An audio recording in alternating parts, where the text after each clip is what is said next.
Hello, everybody, and welcome to the Good Day Podcast. My name is Jeff Baskin, and I am your host. Today, we are joined by Ellie Weinstein. Ellie, how you doing? Hey, I'm doing really well. Thanks so much for having me. Absolutely. And before we get started, please take the opportunity to introduce yourself, your specialty, and where people can find you on social media and the web. Yeah, I am out in Vegas and I specialize in family, more really parenting, relationships, and anxiety. I'm a social work clinical therapist or LCSW, and it is just a pleasure to be here to talk about some real things when it comes to anxiety and the way to handle it, deal with it, and give some perspective on it. Fantastic. And before we get started with the topic of the day, we're going to be talking about men and their relationship to anxiety. We always start every podcast with the same question as far as what your personal experience with anxiety has been and how you've handled it. Yeah, I probably had anxiety all my life, if I'm going to be honest. But about 3.5 years ago, I had a massive panic attack after my daughter was born. And it really put perspective into some of the struggles that my clients have gone through and friends. It was such a terrifying experience of being on the floor, basically trying to pull my hair out, not able to calm my nervous system. And through that process, went back to therapy as an adult, started taking anxiety medication, and things of that nature have truly helped keep things in check. Um, and would love to get into that more, of course, but it is something that shifted my perspective on myself and the way I needed to take care of myself, which is one of the reasons why we moved out to the West Coast. Yeah. Are you originally from the East Coast? I'm originally from New York till I was 30 and now live out here. Yep. I originally from the great state of New Jersey, so I know what it's all about as far as the hustle of New York City. Great. New Jersey was great. Yes, exactly. The great state of New Jersey. I will always represent for New Jersey.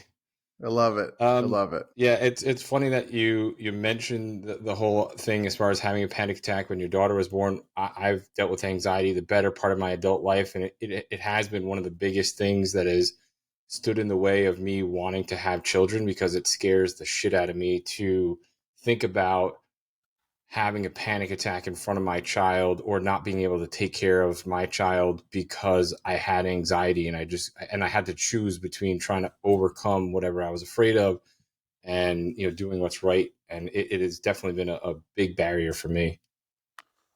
Thanks for sharing that. And the reality is, I don't know your relationship status and what your deal is, but hopefully, in the ideal sense, there's another person to kind of pick up the slack because they're going to have their things and you're going to pick up the slack and you're going to have your things and they pick up the slack.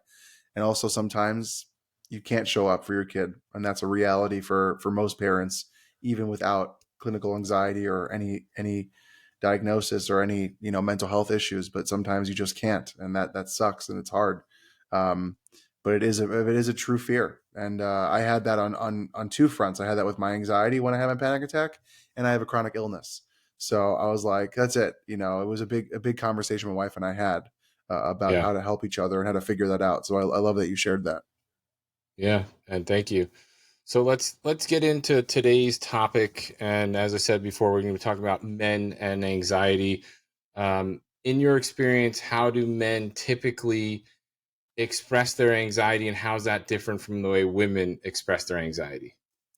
Yeah, I think there's a great conversation that happens often about the distinction or the difference between men and women and how they deal with anxiety. And I think the reality is anxiety through each individual.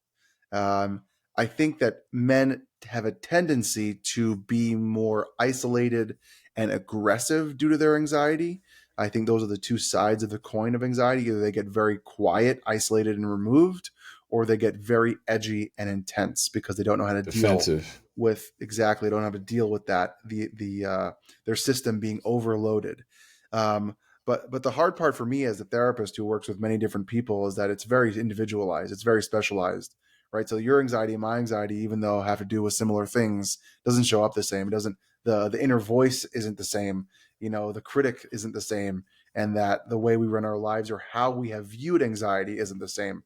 But I think for men, society and culture has kind of put them down to even address their feelings or even handle their feelings in a healthy way, but have been conditioned to kind of push it aside, deal with it later, put other people in front of themselves, be the man, so to speak, Yeah. and kind of not deal with their stuff, which I think is the biggest issue that has to do with anxiety, which is hiding it and pushing it away.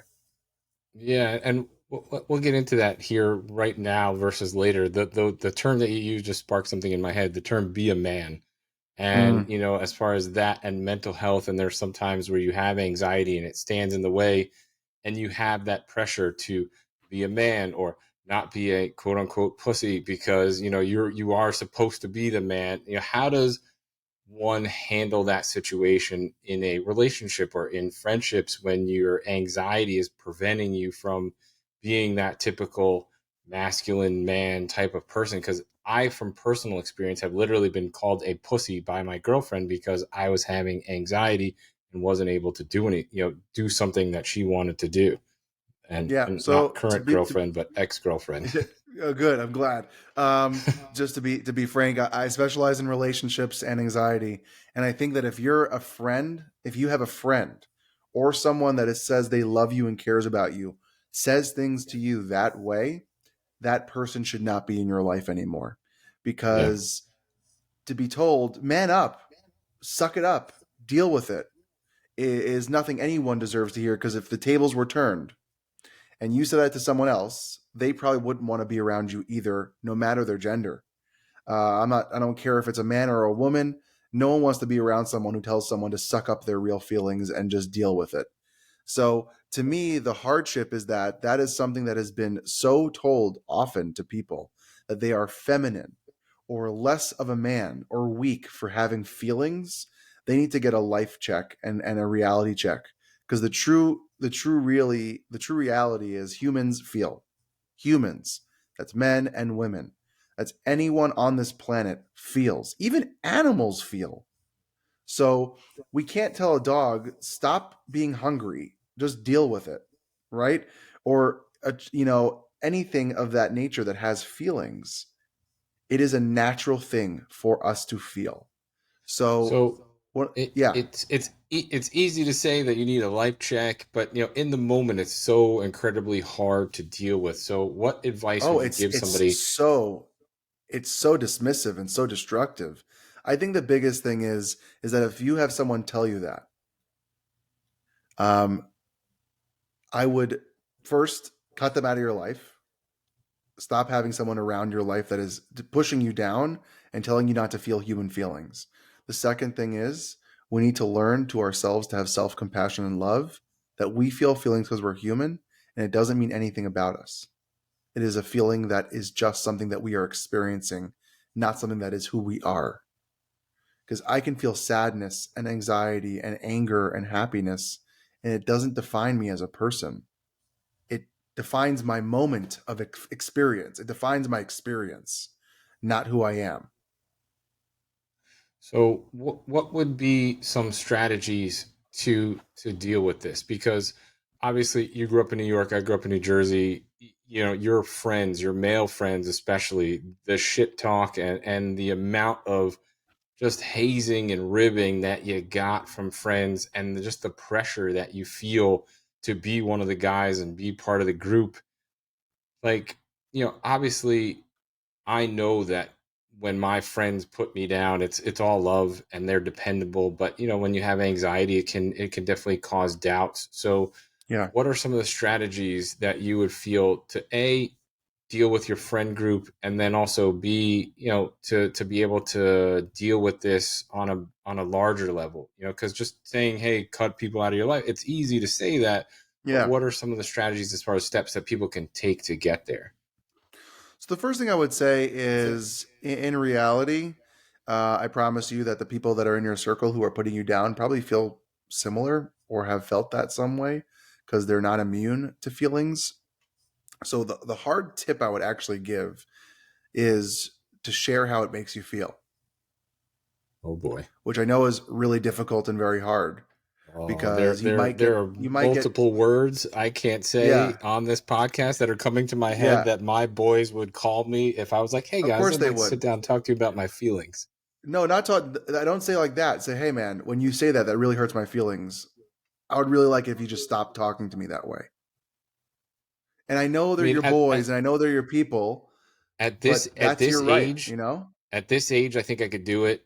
But 20 years ago, when we were in our 20s, I mean, I Oh, don't know how well, old you let's be are, honest. but I'm in my 30s, and 20 years ago, I probably wouldn't do that. But now, in the world that we live in today, for the men that are listening or the boys that might listen, that is a reality that actually exists where people yeah, do I appreciate just that know more. that, I mean, I was born in 79. I know that if I had this conversation in 1999 in my 20s with my boys, I would have been We made fun of let's be honest, mercilessly. Jeff. We wouldn't be talking because this conversation would never have existed because Yeah, that's true. men didn't talk this way. Right? Yeah. That's the right here. This is the proof. Right here, the fact that you have a podcast talking about your anxieties, sharing about your anxieties, and me as a man, as a therapist, opening up my anxieties, feeling comfortable enough to be on a show to talk about anxiety is the progress. Is the Yeah. progress of society letting us do that? That's the beauty that we're in today. Is that that would never have happened in the 90s. Are you kidding? Of course not. And there still are circles, of course, that would Yeah. do that, that would still give each other crap for talking about their feelings. I think the first step is, and I personally, as a therapist, have seen more men in my practice in the past year and or two since COVID than I've ever experienced in my work. And it just shows me that men are coming to terms that they have feelings and that they exist in the human world and need to learn to deal with them and accept them. And one of the biggest things is, instead of thinking things in black and white of this is bad and this is good, we as a society, especially men, have to understand that there is compassion and gray and balance, that I have feelings and it doesn't make me something but is something. And that's a lot of hard work. And there's no tip that I can give that just shifts that perspective.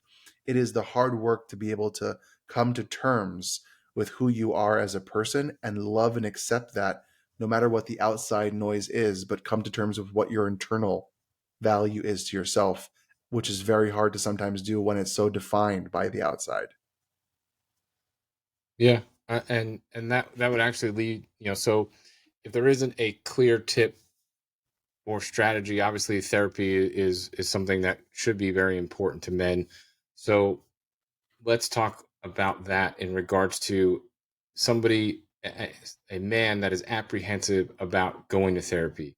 What would Yeah. your advice be as far as how to get over some of that apprehension in regards to going out and seeking somebody to talk to? So before we get to that, first of all, I would suggest looking on social media to men that are open about feelings and honest about their themselves. I'm a big fan of Lewis Howes, Jay Shetty, Justin Baldoni. His book Man Enough is iconic in the way that he, as a muscular, good-looking actor, talks about his downfalls and frustrations internally. And Lewis Howes, I think, is one of the top men just being real about emotions, and Jay Shetty himself. But to go back into, or myself, but to go back into the idea of therapy, one of the biggest things I say to men is just try one session, just one. I'm not asking you to commit to be in therapy the rest of your life. If that ends up happening and that's for you, I'm very proud of you. But I think it takes courage to just try one, because all it Okay. is the perspective of having a buddy in your life that you can be real with no judgment. Because too often, like you've said from your experience of growing up in New Jersey, the great New Jersey, that there was crap given with judgment for just Oh yeah. being and feeling and being a human. The Well, I reality of mean, therapy is no one's trying to hurt you. No one's trying to manipulate you. No one's trying to, hypnotize you and make you do wacky things. It's just someone sitting across from you, another human, with no judgment, listening and validating and helping you through being you. And that's so awesome. the to expand on that, when a man is picking a therapist or trying to find a therapist, do you find that they're better off going with another male therapist, female therapist? Do you find that it doesn't matter? And then, is there a specific type of therapist? Obviously, you're an LCSW, but is there any sort of specific type of therapist you feel may be best for men? Love that question, Jeff. I think in reality, it's about fit. Some people, and you have to know yourself, if I feel more comfortable talking to a woman, then I go with a woman therapist. If I feel more comfortable talking to a man, I go with a man. If I don't care, the biggest thing is the vibe and energy of the therapist. If I click and connect and feel comfortable, it has to be comfortable. It doesn't matter about title. It doesn't matter of years of experience. Of course, you want someone who knows what they're doing, right? You don't want someone fresh out of grad school. But I will promise, I used to be fresh out of grad school, and I think I made people feel comfortable. It was about me. You're buying into the person. So do your due diligence, interview them, message a lot, go on Psychology Today, go on therapy sites, call, email, converse, and talk and ask your questions to feel comfortable with someone. And once you feel comfortable with someone, the work will happen. But it has to be a relationship. It's a relationship. So you have to be comfortable with someone in your relationship. Regarding the licensures, I'm not a big fan of all the numbers, all the letters in the alphabet soup that we choose our therapist off of. LCSW, PhD, PsyD, Doctor this, LMFT, LMHC. It doesn't matter. We're all trained to help people.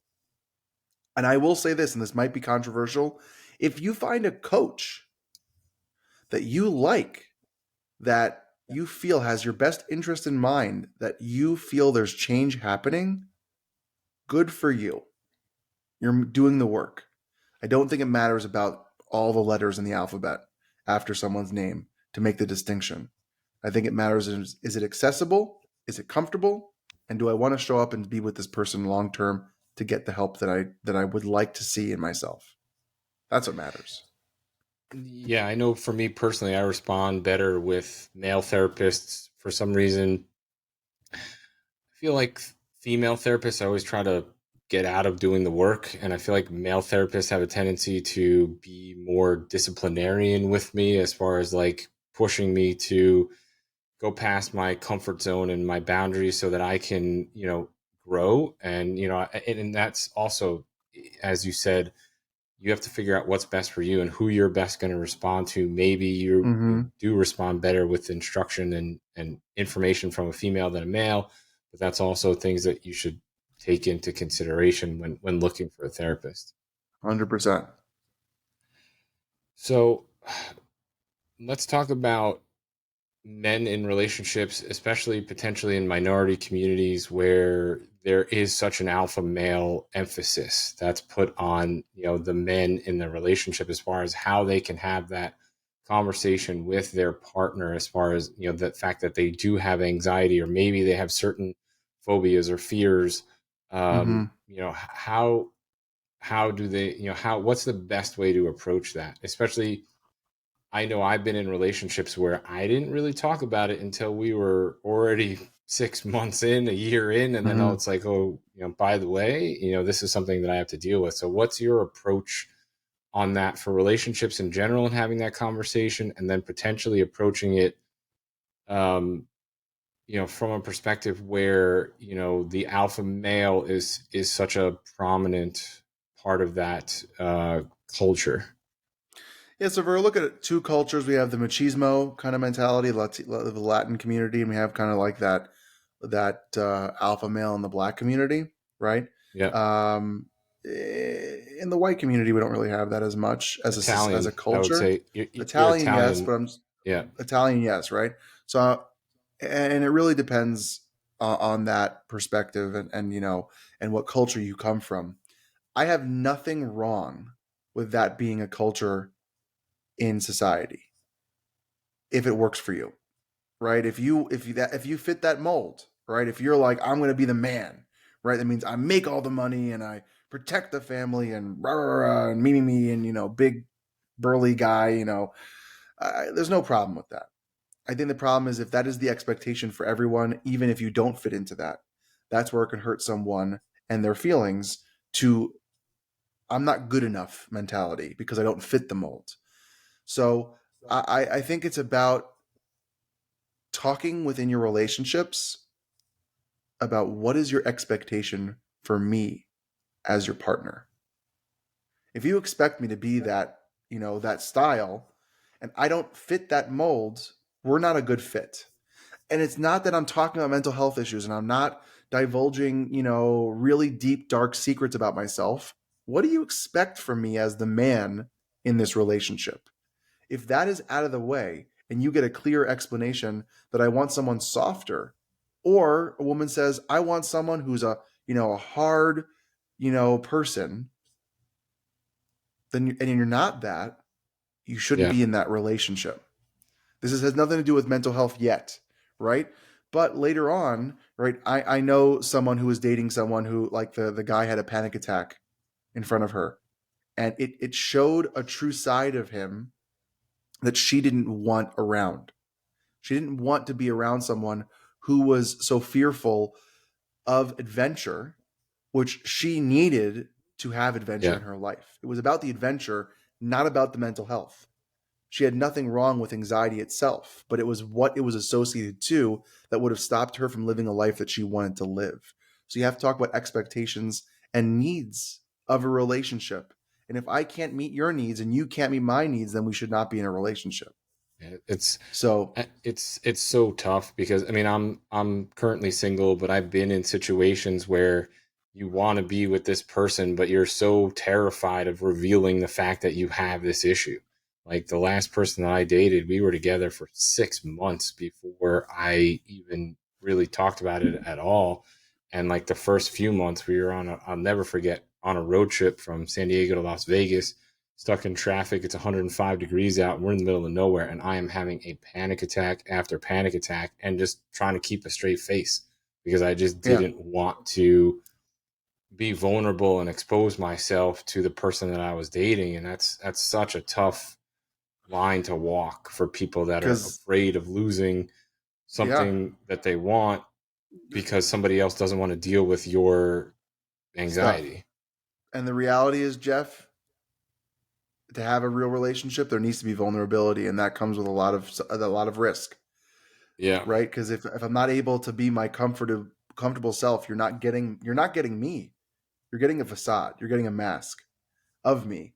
And that's what you think you're getting, and that's what you're falling in love with, and that's what you're connecting to as a mask. Well, So yeah, it comes with massive as you're risk. aware, people with anxiety have a tendency to mold themselves into Yep, what they think the other person wants versus who they actually are. exactly. So it's And in the and tough. the reality is that, imagine being with a person like that and you have to be put that mask up for the rest of your life, versus truly being someone that you are, and finding someone who appreciates that, and then you get to be you without feeling bad about it. It's the hardest part of relationships.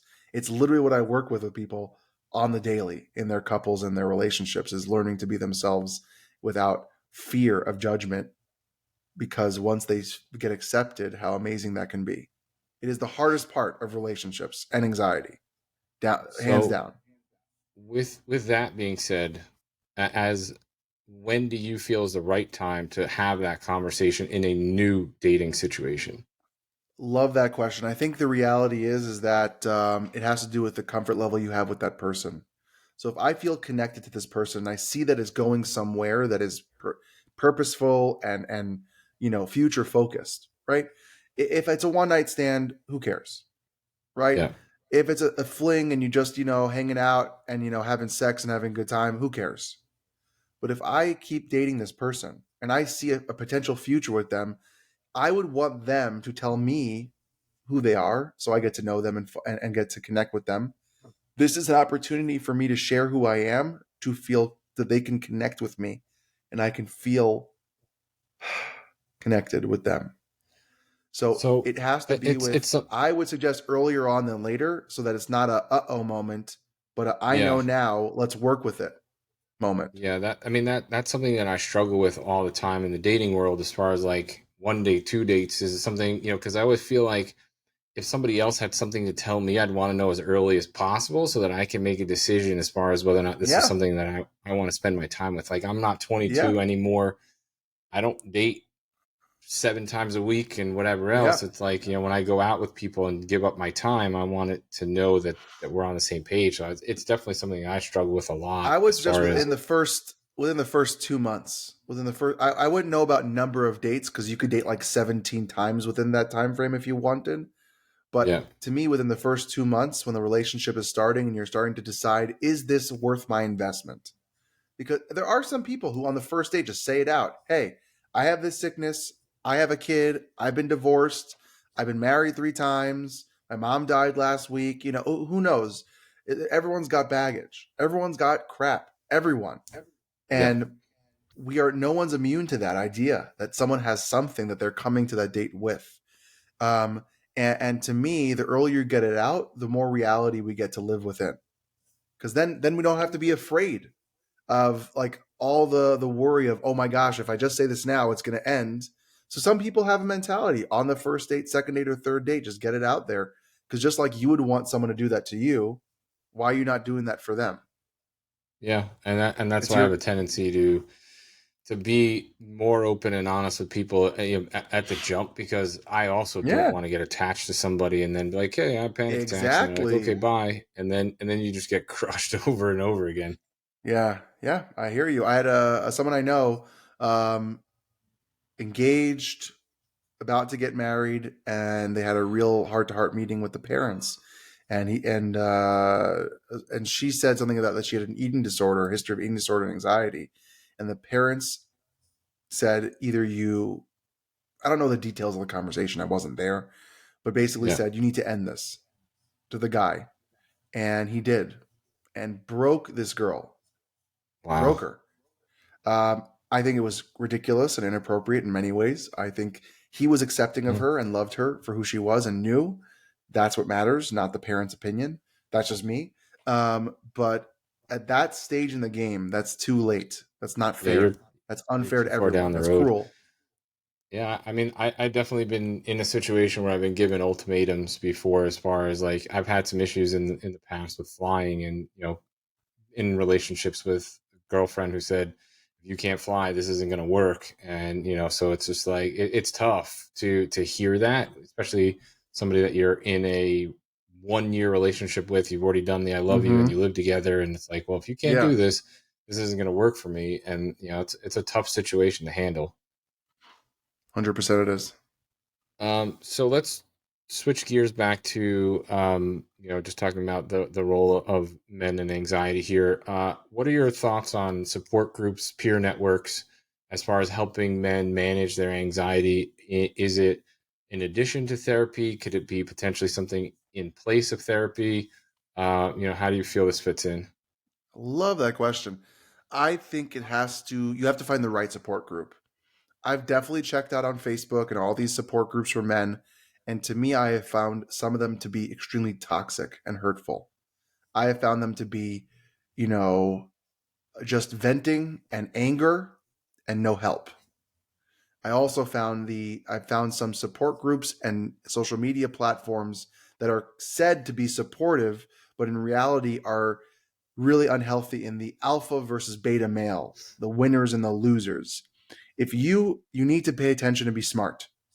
So if you start seeing people talk about alphas and betas, who is winners and losers, that is not a supportive environment.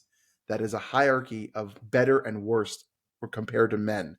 Because men have struggles, they are now betas. You don't want to be in a support group like that.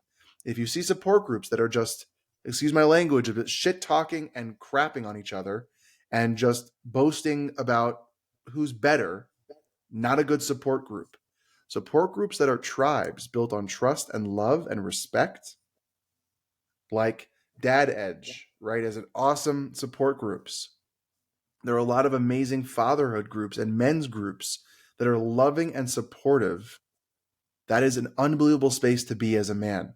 And as a human, we need social settings. We need community. We need tribes. So if we find a tribe, I think it is unbelievably helpful. Do I think that therapy is also really important? 1,000%. But if you have to choose one and you are more comfortable with being on a men's retreat, hanging out and camping or going doing something fun at some experience and you find that comfort and support, and you would never step into a therapy office, but you feel you have a space to share, be seen, not be judged, and be loved for who you are, that is amazing. And I wish you the best of luck. And I'm so happy for you. But if it's not, and you choosing that over therapy because therapy's hard, I'm sorry, that's not a good enough reason. Yeah.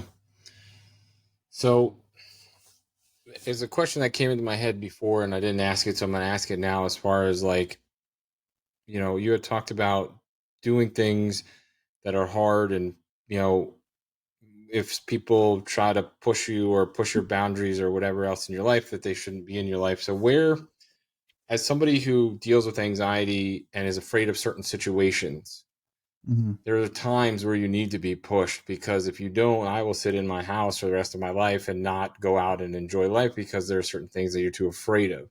So how do you juggle that, especially with a partner, or friend or partner or whatever, as far as like when it's helpful and then where's the point where it gets to be detrimental, so what, Ooh, like, are we love it. talking like a safe word here, or like where is, because obviously with a partner, for example, for me, what I would have loved in the situation I was in when I had issues with flying would have been to have a partner that would have been there for me and helped me get through it together, but at the same time you have to be able to push but not push too hard so that I fall off the cliff and backslide Mm-hmm. into, daily panic attacks again. So I know this is a gray area question, but No, it's not. It's not, Jeff. It's a where's beautiful question. the line? Well, gray area in that there isn't maybe not a clear answer, but where's the approach to this from a standpoint of friends, family, partner that is trying to help somebody with anxiety? I love this. This is not a gray area. I have a very clear answer. What I mean by pushing is we don't want someone to be putting us down and hurting our feelings and being mean to us. That's what I mean. Making us feel terrible for having a human natural reaction. That's what I mean. So what is needed? What is the line? You need someone, it's all how someone approaches you. If you had, we'll use your scenario for a second, is that okay? Yeah, yeah, Right, go if ahead. you had the woman in your life with the flying, and the way she approached it was not an ultimatum but a supportive, let's figure out a way to make this work, it probably would have gone a little different than someone saying either Yeah. you choose flying or we're done. That's not supportive, that's not comforting. So to me, the two ways to come at this, if someone's listening and has someone in their life who doesn't know how to, or you're looking for someone to help you through your things, or how to have a conversation about how you need to be supported, it's how does someone approach me when they talk to me about my feelings, and are they being supportive when I tell them how I feel? If I'm going to get judgment, if I'm going to get crap, if I'm going to get put down and hurt by someone, I'm not talking about someone helping you out the door. I'm not talking about someone holding your hand and being there for you through the struggle. I'm not talking about someone who's going to sit there and have you cry on their shoulder and give you love when you're not doing okay. That's beautiful. That's amazing. That's what we need. Someone to put us down, leave us, crush us because we have real reactions to things and real feelings. That's the line that should not be crossed. Everything else So is beautiful. it's more of a encouragement. You can do this. You got this type of positive affirmation, Or positive not reinforcement. even just that. Let's say the thing with the flying. If you needed someone to say, okay, what are you afraid of? Oh, it's the packing, it's the stress, it's the getting to the airport. Okay, how do we make those things easier for you? How about we make a packing list? I grew up in a household that travel was very intensified because of my mom just got really nervous about flying. So to me, I didn't like flying. My wife loves to travel. So I told her I would get stressed before flying and everything was fine. It's not the flight that bothers me. It used to because I have a chronic illness. I have Crohn's, bathroom Yeah. stress was a part of it too. So how did I deal with that? Logically, I said, what do I need to do? Okay, I need to take Imodium so I don't go to the bathroom on the plane. Solve that problem. I know I'm not going to go to the bathroom on the plane. I don't have to be worried about that. Okay, what else was I worried about? Okay, I was worried about, the stress of packing. My wife made a packing list. It alleviated my stress immediately because I had a guide and I took care of it within that week, right? It was someone who was supportive to say, I see that you're stressed. I see that you're overwhelmed. What can I do to alleviate and help you? Not, and if you was so out of your comfort zone and that you were having panic attacks or you were like spiraling, I need to be aware of as your partner to not push hard.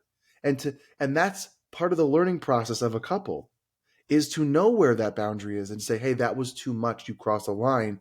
And someone taking that constructive criticism and learning for next time. That's what it's about, that give and take. And that's the Yeah. beauty of it, is that that I, has to be alleviated and find not just like, you got this, dude. That doesn't help sometimes. Sometimes it's what practically can we do to help? That's also amazing too for someone. Yeah, and I know with me it's definitely difficult to find the line because there are definitely times where I just need to be kicked out and off the cliff because I have to learn that, the You're catastrophizing that okay. I've done in my head isn't actually going to happen. And And that has to be communicated to your partner to know, for you to know when that is needed for yourself. That has to start. What do I need? If I don't yeah, know what I need, how am I supposed to express that to others and let them know what I need? yeah, and it, communicating that is always a challenge, and at least for me, and I'm sure for others. So it's definitely something Yeah. that maybe you discuss that with your therapist before you have that conversation, and you practice it, outline it, get it to Mm-hmm. the point where you're comfortable talking about it, so that you can have that conversation with your partner. 100%. Um, so let's talk uh, coping strategies, techniques that men can do to deal with anxiety in the moment. Do you have any particular breathing exercises, mindfulness exercises, things that you like or that you recommend for situations that you're having anxiety or panic attacks? The one I would start with is, you cannot die from anxiety. It feels like you're dying, but you cannot die. So the first thing you have to remind yourself is, I'm not dying. And just, this is very externalizing and logical thinking, right? You have to switch your brain to that. I'm not dying. This is a panic attack. Say what Oh, it is, right? You have to say what it is and realize that you are going through a panic attack.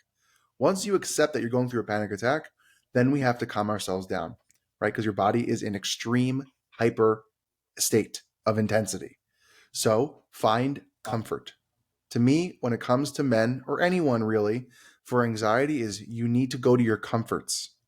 So for some people, that is certain type of clothes. For some people, it's tea. For some people, it's watching a certain TV show. For some people, it's getting into a bathtub and cuddling up with their favorite stuffed animal or a blanket, right? Find your comfort to relax yourself. The second thing I would suggest is, or the third thing really, is find ways to get the energy out. If relaxing doesn't help you, how do I get this energy out? Sometimes it's dancing, forcing yourself to play your favorite song and dance. Sometimes it's going to exercise. Sometimes it's taking a walk. Now, walking doesn't solve everything. I hate that walking is suggested for everything. Walking doesn't solve everything. Walking just makes you be present. There's nothing else you can do other than walk. So it makes you deal with your stuff and get energy out at the same time. Walking doesn't solve every mental health issue, but walking is something that can help. So get your energy out. I don't know what number I'm up to, but I'll keep going. The second thing is, the other thing is to learn to stabilize yourself, and that is breathing. What happens with anxiety is that your heart rate goes up and your breathing rate doubles to triples what it normally should be. You should be breathing about 10 to 20 times a minute. What you don't realize is that you start going, what you are naturally doing is you are causing your internal system to think that there's danger when there's not. So you need to slow your breathing down. So the biggest suggestion I would give is the square breathing, which is a classic breathing technique. Is you breathe in 4 seconds, wait 4 seconds, breathe out 4 seconds, wait 4 seconds. The goal, and you can do it whatever number you want, but the goal of the breathing technique should be to slow your breathing down and calm your heart rate so that you are present and that is not something that's triggering your cycle of danger, but that you are getting oxygen to your brain and that you are stabilizing yourself. And the last thing is compassion. Last thing is compassion. It Yeah, is that's not a your tough fault one. that you had a panic attack. It's not your fault that you have anxiety. Something triggered it, and you can work on that later. but right now is not the time to blame yourself. You didn't do anything wrong because you had a panic attack. It happened. Not because of you. It happened. So I need to not beat myself up because that will just keep reiterating the process in my brain. It's my fault. I'm the problem. I'm terrible. I suck. And in reality, it's not you. It is. Something has happened to you. So if we start beating ourselves up, it makes it a lot harder to calm ourselves down because all we're doing is, what the hell's wrong with me? I'm the worst. I suck. It makes my heart Yeah. rate, it makes me keep ramping up. So those are the things I would start with. Yeah, I definitely have that problem beating myself up or feeling like I'm weak because I had a panic attack, and it's hard to take yourself out of that and forgive yourself or accept the fact that this is something that Yeah. just happens to you from time to time, and you Yep. have to deal with it. And I hate all these fucking online TikTok therapists that are like, just lean into your anxiety. It's like, if it was that easy, we wouldn't, I wouldn't be watching you. Like, I wouldn't need therapy. And, so it's so, to me, that's one of the most frustrating things about social media and mental health is that everybody presents this like pie in the sky. It's so easy, 30 seconds, and doesn't actually give you any sort of real way to handle your problem. That's why, Jeff, I appreciate you saying that. My style is no BS with a lot of compassion. I'm just very Yeah. honest and real. I say it how it is. Anxiety sucks. It is painful. It hurts. What I think people mean when they say lean into anxiety, and this is a problem I have with TikTok and Instagram and social media therapists who are on social media, is the Yeah. jargon they use that is very rhetoric and routine that people use in therapy practices. I think it's a waste of time. I think it's not productive, and I think it doesn't help people because no one knows what the hell that means. What I think Yep. people mean by lean into anxiety means you're experiencing it, and you're not going to stop that experience by fighting it. By you saying, don't have it, keep it together, bro. You're experiencing it. It sucks, right? It's like if you broke your leg, you wouldn't be like, just lean into it. No, you're going to be screaming. Your bone is sticking out of your freaking leg. But Yeah. I'm experiencing it. It is happening. By me yelling at myself that it's not happening doesn't stop the fact that my leg is broken. That's what I think I mean by lean into it. You know what I mean? Yeah. And to me, to tell somebody to just lean into it, quote unquote, Oh, is no, like, no, no, no. It's in my terrible. opinion, like telling somebody to calm down. Like, just calm down. Just lean it. Like, I get Not it, too bad, but at the man. same Just time, when you're in the moment, it is everything torture. goes out the window. Like, and It's that's the whole torture. thing. As far as what I feel is the most important training for people with panic is almost like military training. You have to be prepared for war, because when the moment happens, you have to have practiced your routine and gotten it down as far as, this is what I'm going to do if this happens, Mm-hmm. so that if it does happen, your brain doesn't go haywire and you're like, fuck, what do I do? You've gone through your drills. These are the breathing exercises you're going to do, or this is how you're going to handle it.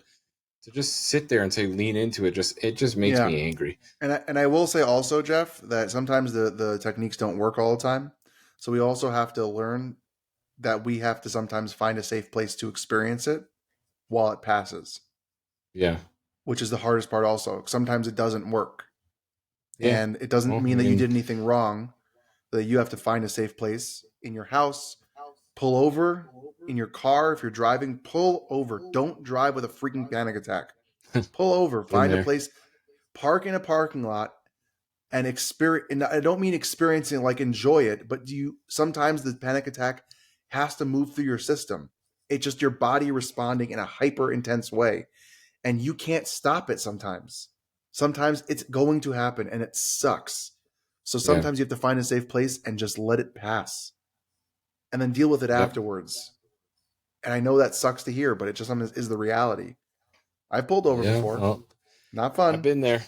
All right. So I have one last question as far as the topic of men and anxiety, and then I have one final closing question. So, how, as a society, can we work towards creating a more inclusive and understanding environment that encourages men to seek help for anxiety and other mental health issues? Hmm. Jeff, this conversation, this part of this question makes me angry for a good reason. I'm very passionate. Yeah. I'm not angry at you. I'm very passionate. I think we need to stop making men feel so bad for having natural human reactions of life. I think we have to stop making it a gender conversation of, well, men should feel this way and women should feel that way. Humans feel, period. So if that's the case, we need to stop stigmatizing men for having emotions and expressing themselves like any human feels. And the more we do that, and the more space we give men to just express themselves without crapping on them, judging them, making them feel terrible and less than and not enough, we need to start supporting and having an environment of love and compassion for people feeling feelings and having healthy, ridiculous thoughts, because that is what humans experience are or is and will be forever. It's not going to stop just because a man is a man and a woman is a woman. That does not make the distinction. And I think if we stop doing that as society, as cultures, I think you doing these conversations, me posting about things and talking about my podcast, and people doing the work about spreading the gospel of truth, which is humans feel things. So let humans feel, I think, is the progress that we have to continue to make. I don't think there's no policies that need to change.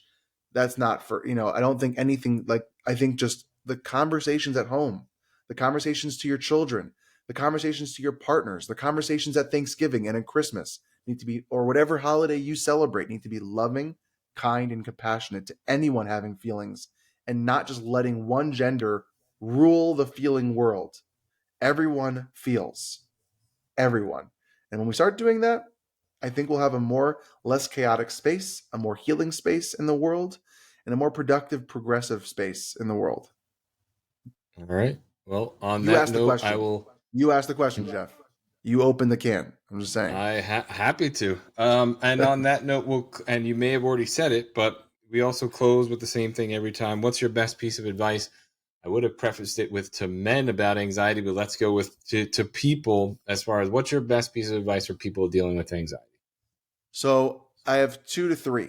I have ADHD, so we'll see where my brain goes. Number one is Bring them on. please get help. No one deserves to suffer alone. Nobody. And help could be your mom, your dad, your brother, your sister, your cousin, your best friend, or a professional. Tell somebody, talk to somebody. You don't deserve to be on it alone. That's why people end up dying.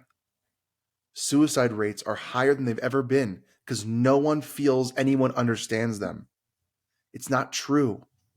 They might not know your experience, but they've experienced something similar to their experience on their own terms.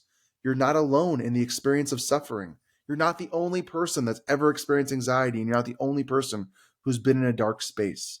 Please talk to anyone who is willing to listen. Now, don't walk around the street and start talking to everyone. That's weird. I'm talking about people you trust, people that love you and are supposed to be there for you and care about you. That's one. Two, love yourself. Have more compassionate. Learn ways to have self love and kindness to yourself for having human experience. And the third thing is find that group, find the people, find the Instagram, find the social media that you feel yourself the most, and dive headfirst into that. And don't stop till you find that. Because once you feel your full self and you finally experience what it means to be you, it is a eye-opening, unbelievable world that you can experience. And that's what I All got. right. And that's what we got. And to close us out, where can everybody find you again? Social media, website, etc. Yeah, I didn't say it earlier, but my social media is Ellie Weinstein _LCSW. I have a podcast called The Dude Therapist. I am a dude who is a therapist. That's what the podcast is about. Mental health. It's not just for dudes. And my website is ellieweinsteinlcsw.com. Please reach out. And if I can't help you, I will do my best to help someone, to find someone who maybe can. But please don't be afraid to reach out, send a message, ask a question. Just don't be shy because I know I'm not. So I'll help the best way I can. All right. Thank you so much for joining us. We really appreciate your time. Thanks for having me, Jeff.